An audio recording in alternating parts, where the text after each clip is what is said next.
Hello everyone and welcome to my channel, Siriana Tarot. This is going to be a reading for the collective for all signs, so take what resonates and leave what doesn't. Before I get started, I'm just going to ask that you guys like this video, subscribe to the channel if you haven't already, comment and share the content if you feel called to do that, and if you want a private reading or you want to get your hands on the decks that I'm using, go ahead and check out the description box down below. All right, let's go ahead and see what's in store for us October 6th, 2020. Yesterday's reading, it's like I still feel like on a high from that reading. Beautiful energy. This euphoria, just really flooded my space, my energetic field from that reading, and just sort of permeated the rest of my day. Beautiful, beautiful energy. All right, let's go ahead and see what's in store for us for October 6th, 2020. Ooh.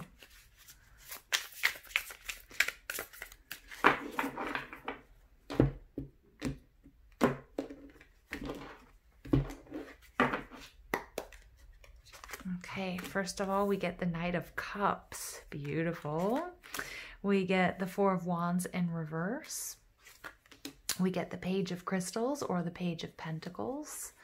And we get the Knight of Wands. Wow.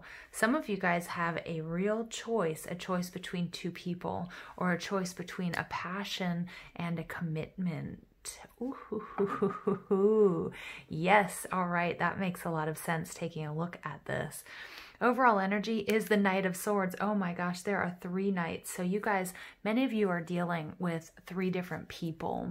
Or it may be you're one of these knights and you're dealing with 2 different people and you have to make a choice. Now, for some of you, hands down, definitely this is about romance. But for others of you, it's about having to choose between 2 people or 2 roads, 2 ideas, 2 avenues. One of them is about commitment, Knight of Cups. It's sort of very romanticized, and the other one is extremely passionate.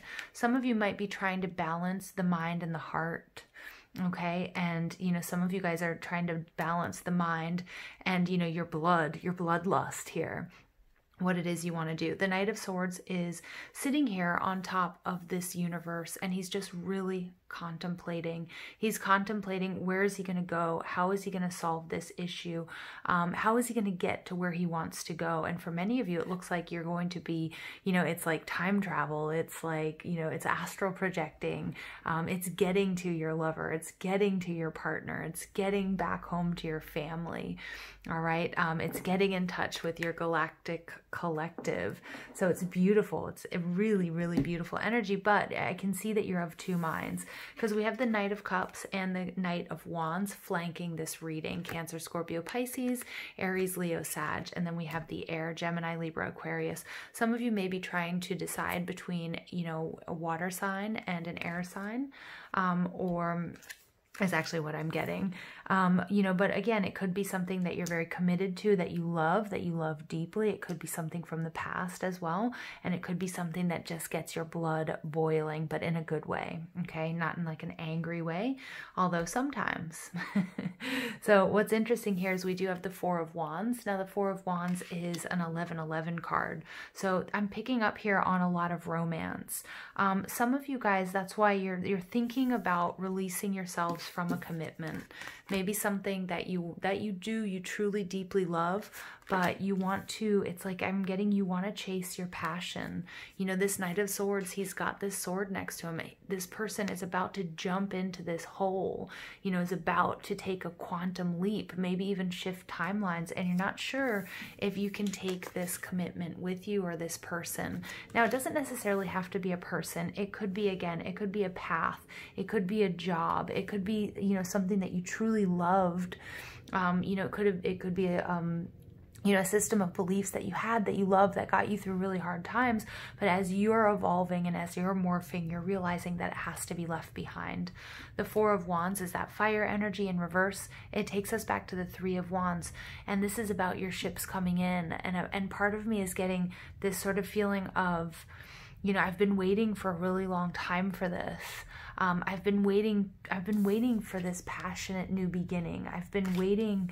I've been researching. I've been, I've been on the sidelines for a really long time is what I'm getting, because the Page of Crystals is somebody who prepares and who thinks and who studies, and they might have everything memorized, by the book, but now it's time for them actually to go out and to do. And I feel like this Page of Pentacles is, really wants to be in the action, wants to show what he or she knows, and knows that you can only do it by stepping into the ring. Okay, and that's what the Knight of Wands is asking you to do. So again, some of you might be leaving a commitment behind. It could be a marriage, it could be any sort of contract though. And you're moving into uncharted territory, because the Four of Wands is also a card of protection.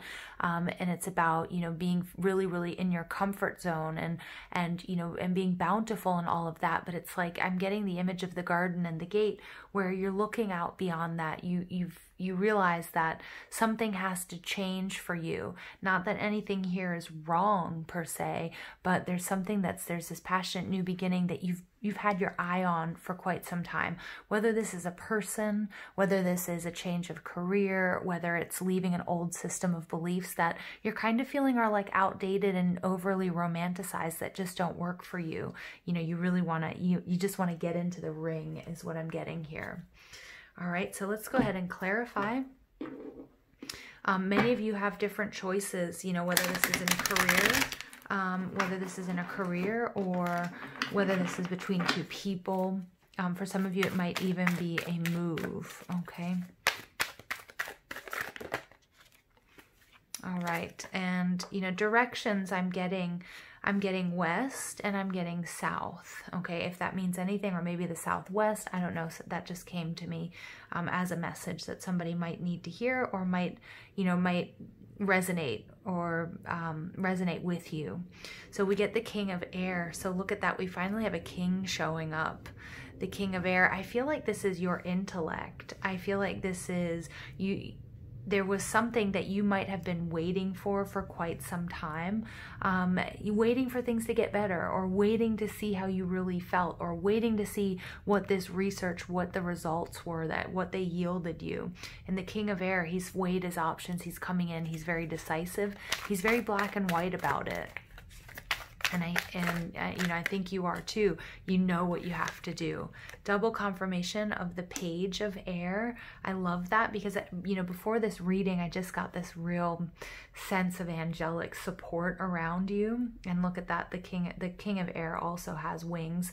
I mean, obviously it being air, but the Page of Air coming out, actually it's not twice, because this is the Knight of Swords, and here we have the Page of Swords. So again, ready to move in a new direction. We've got this sort of confidence here with the Knight of Wands about, moving towards your passion, and the Page of Air, he's ready to spread his wings. The Page of Air is oftentimes precocious, or sort of acts or seems a lot older than he or she really is, because of their depth of knowledge and because of their wisdom. So I do feel like you're starting something new here with this Page of Crystals and with this Page of Air, but you are prepared. These are the two most prepared pages in the deck. They're not waffling, they're not going back and forth. It's like their inner child has gotten their blessings from the adult you to move in the direction of their heart's desire. Like something just triggered that for you guys, and that's how you're making your decision. All right, and we get the Seven of Water. Yeah, because there's, I think you have a lot of different choices. Again, some of you might have 3 different people to choose from, or 3 different directions.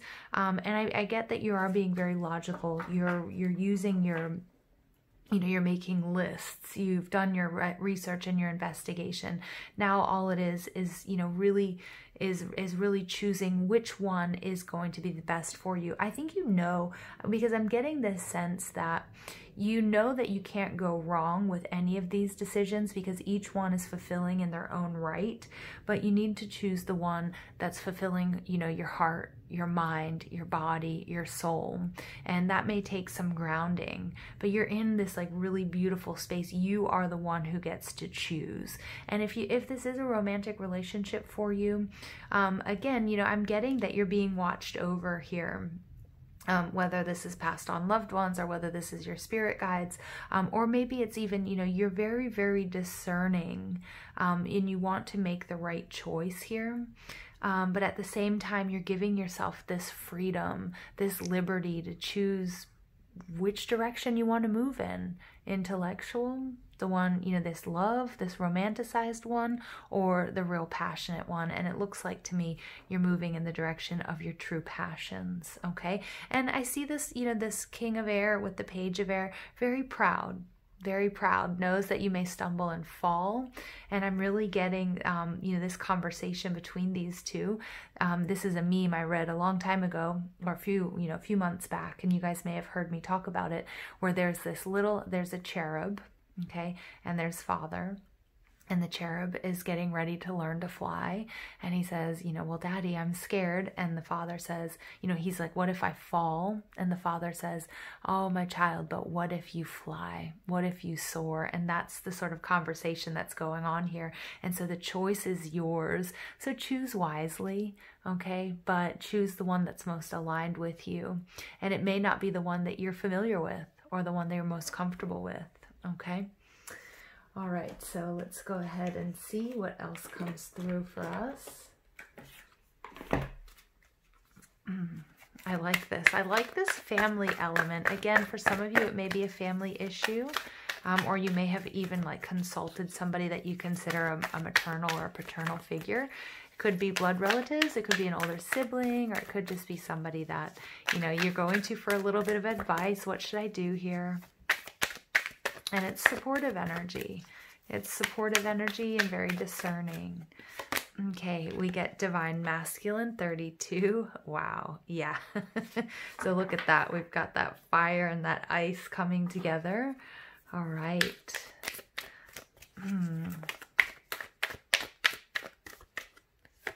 And we're getting Let Go, number 18. Yes.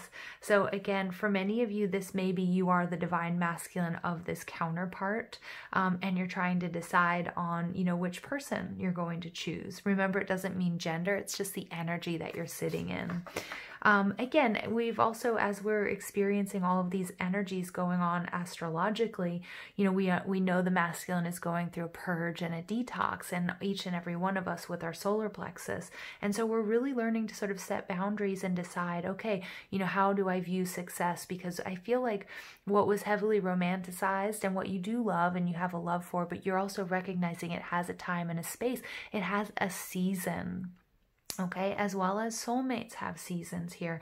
And I really pick up that this is the divine masculine is letting go of whatever this Four of Wands is, this commitment, whatever he felt, you know, he might have felt walled in by his success, whether it's a job, whether it's a relationship, whether it's the responsibilities. Now, it's not about, okay, you know, let go of your responsibilities, let somebody else handle it. But this is something that it was perceived that you had to be there, you had to live this way, you had to be this way.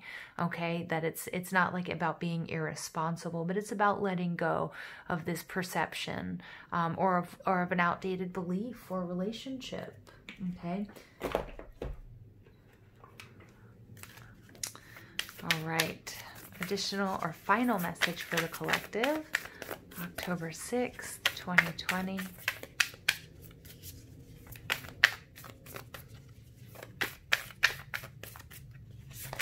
And we get the initiation, rite of passage, crossing the threshold. Yeah, so many of you may have gone through a very dark period. We see that lightning bolt coming down. And, you know, where else do we see the lightning bolt in the tarot? In the Tower. This may be a Tower moment for some of you. Some of you might have just felt like some of you guys had a lot of different options and it was flipping you out. It was absolutely flipping you out. And you went through this dark period. But guess what? There's a light at the end of the tunnel. You're being initiated. This is a rite of passage. And we see that with these two pages. They're learning to fly. They're learning to spread their wings. They're learning to set up boundaries for themselves. They're learning to trust their intuition and what their soul is calling them to do, whether that's in a relationship, whether it's choosing a job, whether it's choosing where to live, or their spiritual path, okay? And you're crossing the threshold. And the only way to do that is to let go. 18 breaks down to a 9. All right, and 9s are about wish fulfillment, ding, and we get confirmation there. They're about wish fulfillment. They're also about the completion of a cycle. Now, we do also have 10-10 coming up, you guys, so keep your eyes open for that reading, because we have lots of things coming to an end as we're moving in and we're ushering in newness, okay? Newness in all areas of our life. 32, the divine masculine, breaks down to a 5, change. It's flux, it's conflict, but it can also be, it can also be about manifestation. So in order to manifest what manifest what you want, what you need, there's something here you need to let go of. And it definitely hasn't been easy, but you will be rewarded. Okay, you guys, thank you for listening. Again, please don't forget to like this video. If it resonated, subscribe to the channel, comment, share, ring that notification bell. And most of all, I want to thank you for being here. Thank you for listening. Thank you for your love and support. I love each and every one of you. Have a beautiful day. Take care.